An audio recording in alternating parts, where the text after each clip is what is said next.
It was the kind of Saturday that felt like a reward: blue skies, a breeze just strong enough to move the tree branches, and not a single urgent notification on my phone. I was finishing up dinner prep in my apartment at Fairway Ridge, our supposedly high-end condo complex run by an HOA that I hadn't thought twice about in the 2 years I'd lived there.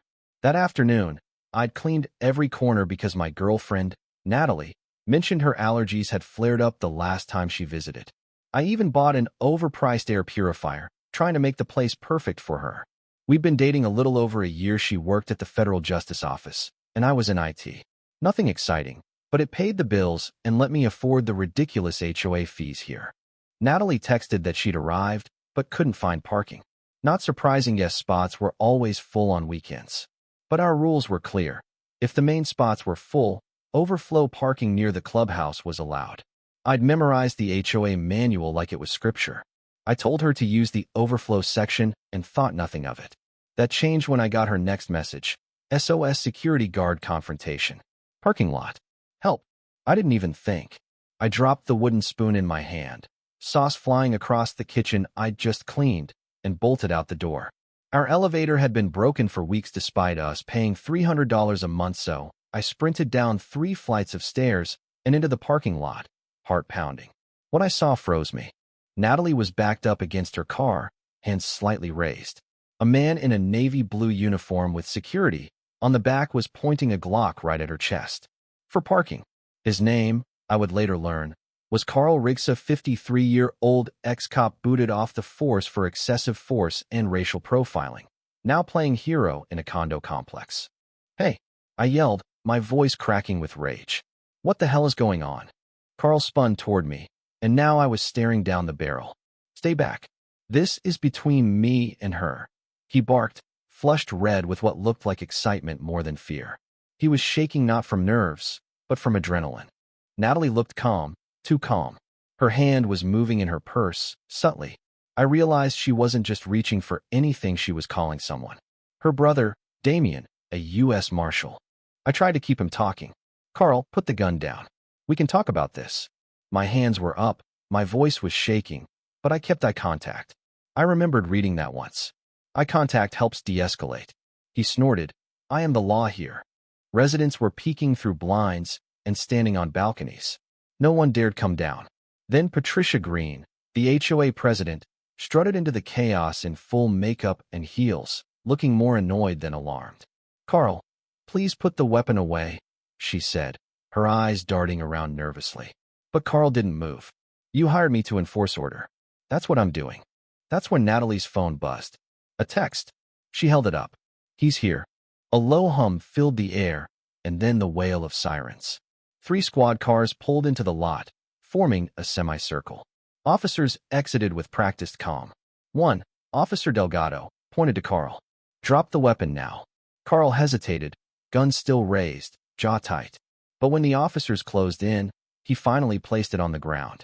Just then, a black Suburban pulled up. Out stepped Damien. He walked like a man who'd done this too many times, flashed his badge, and stared Carl down. "Can someone explain why my sister had a gun in her face over a parking space?" His tone was calm, but lethal. Carl started to babble about rules. Patricia tried to smooth it over with lines about misunderstandings. Then Detective Monroe ran Carl's info. "Mr. Riggs," she said coldly, "your concealed carry permit expired 6 months ago, and your dismissal from the force prohibits firearm possession." Carl went pale. Patricia stepped back like he had a disease. "We didn't know about his background," she stammered. Carl turned on her fast. "You told me to use force. You said people needed to see consequences." Residents gathered as the truth spilled out. Thomas Gray, a real estate attorney who lived in the building, pulled out a folder. "I've been collecting evidence. Illegal unit entries, fraudulent fines, HOA money spent on personal trips." He had receipts. Literally. The cops took Carl away, and Patricia was invited firmly to answer questions at the station. That night, we met with Thomas and Amanda, the HOA secretary. Amanda handed us a USB drive. William Kane, the vice president, owns nearly half of a developer group, Everbrook Partners. They're driving people out to flip this place into luxury condos. They needed 75% of the units to force a sale. They were at 62%. The plan? raise fees, write bogus violations, and harass owners until they caved. And now that we knew, we were targets. My parking pass got revoked. Natalie's tires were slashed. Our posts on the HOA forum were deleted.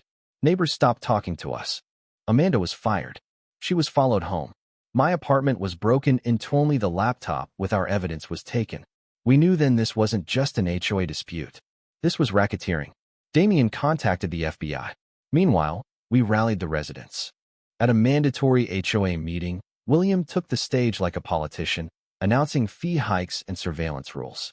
I stood up. My mic was cut. Natalie stood on the other side of the room and yelled, "Tell them about Everbrook." I plugged in my laptop. The screen behind William lit up with emails, bank statements, and internal memos. One showed William telling the board to pressure retirees first they break easily. The crowd erupted. Then came Damien, this time with federal agents. William tried to leave. A resident blocked him. Going somewhere. Patricia walked in behind the FBI, eyes hollow. "It's all true," she said. "I gave them everything." William was arrested on the spot for fraud, embezzlement, and racketeering. Carl got 18 months. 2 city council members resigned after their involvement with Everbrook came to light. Amanda was reinstated, then quit for a quieter life. Thomas became the new HOA president. He slashed fees, restored sanity, and held public votes on every policy. For the first time, our community felt like a community. Natalie stayed. She turned down a promotion to help others facing HOA abuse. Months later, I got a letter from another complex. "We heard what happened at Fairway Ridge. We need help." Natalie and I looked at the cracked Marshal badge we'd framed on the wall, and we knew what we had to do. It all started with a parking space. It ended with a movement.